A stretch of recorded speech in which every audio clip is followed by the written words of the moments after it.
Hi friends, welcome to Telugu cricket chat. Match number 39 Gujarat Titans versus KKR మధ్య ఈరోజు Eden gardens అయితే జరగబోతుంది. ముందుగా గుజరాత్ టీం అయితే ఈ సీజన్లో చాలా మంచి ఫామ్లో ఉందని చెప్పాలి. టేబుల్లో ఫస్ట్ ప్లేస్లో అయితే ఉన్నారు. మొత్తం 5 విక్టరీస్తో 10 పాయింట్స్తో గుజరాత్ టీం అయితే టేబుల్లో టాప్ పొజిషన్లో ఉంది. అలాగే కేకేఆర్ టీం అయితే మొత్తం 3 విక్టరీస్తో టేబుల్లో 7th ప్లేస్లో అయితే ఉంది. మరి ఈ రెండింటి మధ్య మ్యాచ్ ఎలా ఉండబోతుందో చూద్దాం. ముందుగా ఈ రెండు టీమ్స్ మధ్య హెడ్ టు హెడ్ స్టాట్స్ కనుక ఒకసారి చూస్తే మొత్తం 3 మ్యాచ్లు అయితే జరిగాయి ఇప్పటివరకు ఐపీఎల్లో. అందులో 2 మ్యాచ్ల్లో గుజరాత్ టీం గెలిస్తే 1 మ్యాచ్లో మాత్రమే కేకేఆర్ టీం గెలిచింది. కేకేఆర్ గెలిచిన 1 మ్యాచ్లో కూడా గుజరాత్ టీం అయితే ఆల్మోస్ట్ ఒక 4 రన్స్ తేడాతో మాత్రమే ఓడిపోయిందంటే ఓవరాల్గా చూసుకుంటే గుజరాత్ టీంకి కేకేఆర్పై చాలా మంచి రికార్డు ఉంది. ఇక 2 టీమ్స్ మధ్య మ్యాచ్ జరగబోయే ఈడెన్ గార్డెన్స్లో పిచ్ ఎలా ఉండబోతుందంటే జనరల్గా ఈడెన్ గార్డెన్స్లో మనకి బ్యాటింగ్ ఫ్రెండ్లీ వికెట్ ఉంటుంది. మనకి చేసింగ్కి ఈ గ్రౌండ్ అయితే చాలా బాగా సూట్ అవుతుందని చెప్పాలి. అలాగే స్పిన్నర్స్కి కూడా చాలా హెల్ప్ఫుల్గా ఉంటుంది. ఇక్కడ ఫాస్ట్ బౌలర్స్ కూడా హెల్ప్ ఉంటుంది. ఓవరాల్గా చూసుకుంటే గ్రౌండ్ సైజెస్ అనేవి చిన్నవి కాబట్టి భారీ స్కోర్ వచ్చే అవకాశం ఉంది. అలాగే అవుట్ఫీల్డ్ చాలా ఫాస్ట్గా ఉంటుంది ఈ గ్రౌండ్లో. కాబట్టి ఈ గ్రౌండ్లో 230 స్కోర్ కూడా సరిపోదని చెప్పాలి ఫస్ట్ బ్యాటింగ్ చేసినప్పుడు. ఎందుకంటే సెకండ్ హాఫ్లో డ్యూ ఫ్యాక్టర్ ఉంటే మాత్రం 250 స్కోర్ కూడా ఈ గ్రౌండ్లో సరిపోదు. మనకి లాస్ట్ ఇయరే చూసాం పంజాబ్ కింగ్స్ వర్సెస్ కేకేఆర్ మ్యాచ్లో 260 స్కోర్ చేసినప్పటికీ కూడా కేకేఆర్ టీం అయితే స్కోర్ని డిఫెండ్ చేసుకోలేకపోయింది. కాబట్టి ఈ గ్రౌండ్లో బ్యాటింగ్కి అయితే చాలా అనుకూలంగా ఉంటుంది. కాబట్టి టాస్ గెలిచిన కెప్టెన్ అయితే ఖచ్చితంగా చేజింగ్కే ప్రిఫర్ చేస్తారు.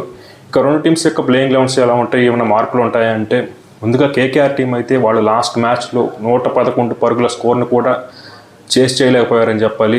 ఆ మ్యాచ్లో నిజంగా కేకేఆర్ బ్యాటింగ్ అయితే ఒక మినీ కొలాప్స్ని అయితే చూసింది. అంటే ఇనీషియల్గా వికెట్స్ పడ్డప్పటికీ ఆ తర్వాత థర్డ్ వికెట్కి ఆల్మోస్ట్ 55 రన్స్ పార్ట్నర్షిప్ వచ్చింది అజింక్య రహానే మరియు ఆండ్రిక్ రఘువంశీ మధ్య. అంటే 65 for 2 దగ్గర నుంచి 95కి ఆల్అవుట్ అయ్యారు. అంటే ఎంత బ్యాటింగ్లో ఎంత ఇన్కన్సిస్టెంట్గా పర్ఫామ్ చేశారో అర్థం చేసుకోవచ్చు ఆ మ్యాచ్లో. కాబట్టి కేకేఆర్ బ్యాటింగ్లో అయితే సీరియస్ ప్రాబ్లమ్స్ ఉన్నాయి. మరి వాళ్ళు ఆ మ్యాచ్ని ఒక పీడకలగా మర్చిపోయి ఈ మ్యాచ్లో ఫ్రెష్గా అడుగు పెడితే తప్ప వాళ్ళకి ఈ మ్యాచ్ గెలిచే అవకాశం అయితే లేదు. అయితే కేకేఆర్ బౌలింగ్ మాత్రం స్ట్రాంగ్గానే ఉందని చెప్పాలి. సునీల్ నారాయణ్, వరుణ్ చక్రవర్తి, వైభవ్ వరోరా, అలాగే హర్షిత్ రాణా వీళ్ళందరూ చాలా మంచి ఫామ్లో ఉన్నారు. బౌలింగ్లో మాత్రం కేకేఆర్కి అయితే ఎలాంటి ప్రాబ్లమ్స్ అయితే లేవు. వాళ్ళ బ్యాటింగ్లోనే వాళ్ళ ఇన్కన్సిస్టెన్సీ అయితే కనపడుతుంది.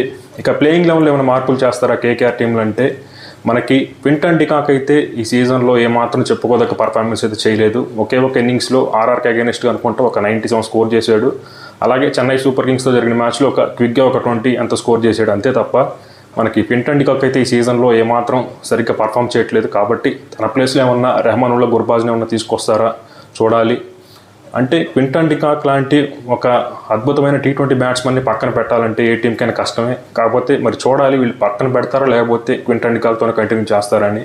అలాగే ఇక్కడ మనకి స్పిన్నర్స్ కాస్త హెల్ప్ఫుల్గా ఉంటుంది కాబట్టి ఈడెన్ గార్డెన్స్లో మొయిన్ అలీని ఏమైనా టీంలోకి తీసుకొస్తారా చూడాలి. అంటే మొయిన్ అలీ కనుక టీంలోకి వస్తే ఆండ్రిక్ నోర్కియా ప్లేస్లో టీంలోకి రావాలి. మరి ఆ చేంజ్ చేస్తారో లేదో చూద్దాం. కాబట్టి కేకేఆర్ టీంలో అయితే 2 చేంజెస్ అయితే ఉంటే ఉండొచ్చు, లేదంటే సేమ్ టీంతో వెళ్తారు.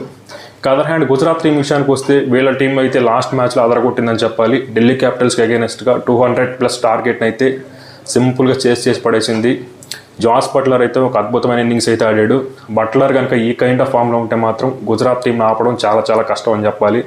ఎందుకంటే మనకి శుభ్మన్ గిల్ మరియు సాయి సుదర్శన్ అయితే చాలా బాగా బ్యాటింగ్ చేస్తున్నారు. లాస్ట్ మ్యాచ్లో బట్లర్ కూడా అంత మంచి ఫామ్లోకి వచ్చేసిన తర్వాత గుజరాత్ బ్యాటింగ్ని ఆపడం చాలా కష్టం. అలాగే రూదర్ఫోర్డ్ కూడా మంచి ఇన్నింగ్స్ ఆడాడు లాస్ట్ మ్యాచ్లో. కాబట్టి గుజరాత్ బ్యాటర్స్ అయితే అందరూ చాలా మంచి ఫామ్లో ఉన్నారు. అలాగే గుజరాత్ బౌలింగ్లో కూడా మనకి ప్రసిద్ధ్ కృష్ణ అయితే అసలు నెక్స్ట్ లెవెల్ అయితే చూపిస్తున్నాడు ఈసారి ఐపీఎల్లో. గతంలో ఎప్పుడు కూడా ప్రసిద్ధ్ కృష్ణ ఇంత ఎఫెక్టివ్గా కనిపించలేదు ఐపీఎల్లో. ఈసారి మాత్రం నెహ్రా చేతిలో పడంగానే ప్రసిద్ధ్ కృష్ణ అయితే ఒక అద్భుతమైన బౌలర్గా అయితే ట్రాన్స్ఫార్మ్ అయ్యాడని చెప్పాలి. అలాగే సిరాజ్ కూడా మంచిగానే బౌలింగ్ చేస్తున్నాడు. అయితే సిరాజ్ పవర్ ప్లేలో కాస్త రన్స్కి వెళ్తున్నాడు, డెత్ ఓవర్స్లో చాలా బాగా బౌలింగ్ చేస్తున్నాడు. కాబట్టి బౌలింగ్లో అయితే మనకి జీటీ టీంకి అయితే ఎలాంటి ప్రాబ్లమ్స్ అయితే లేవు. ఇక బ్యాటింగ్లో కూడా ఏం ప్రాబ్లమ్స్ ఏమి లేవు. కాబట్టి జీటీ టీం అయితే ఒక కంప్లీట్ టీమ్గా చాలా స్ట్రాంగ్గా ఉంది కంపేర్ టు కేకేఆర్ టీం. ఇక మ్యాచ్ గెలిచే అవకాశాలు ఏ టీంకి ఉన్నాయంటే మాత్రం ఖచ్చితంగా మనకి ఫామ్ పరంగా చూసుకుంటే గుజరాత్ టీం అయితే far better than KKR team అని చెప్పాలి. అయితే ఇక్కడ కేకేఆర్ టీం కూడా బాగానే ఉంది, కానీ ఆన్ పేపర్ వాళ్ళ ప్లేయర్స్ అయితే సరిగ్గా కన్సిస్టెంట్గా పర్ఫామ్ చేయట్లేదు. మనకి బ్యాటింగ్లో వాళ్ళకి రింకు సింగ్ అడపదడప 1-2 మ్యాచ్లు ఆడాడు. అలాగే రషీల్ అయితే కంప్లీట్గా సీజన్లో ఫెయిల్ అయ్యాడని చెప్పాలి. రమణ్దీప్ సింగ్ కూడా సేమ్ రషీల్ లాగే తను కూడా ఏమాత్రం ఇంపాక్ట్ఫుల్గా ఆడట్లేదు. ఆన్ పేపర్ చూసుకుంటే కేకేఆర్ బ్యాటింగ్ అయితే బాగానే ఉంది, కానీ వీళ్ళ దగ్గర నుంచి సరైన పర్ఫార్మెన్స్ అయితే రావట్లేదు. ఒకవేళ వీళ్ళంతా కలిసికట్టుగా పర్ఫామ్ చేస్తే మాత్రం కేకేఆర్ గెలిచే అవకాశాలు కూడా లేకపోలేదు.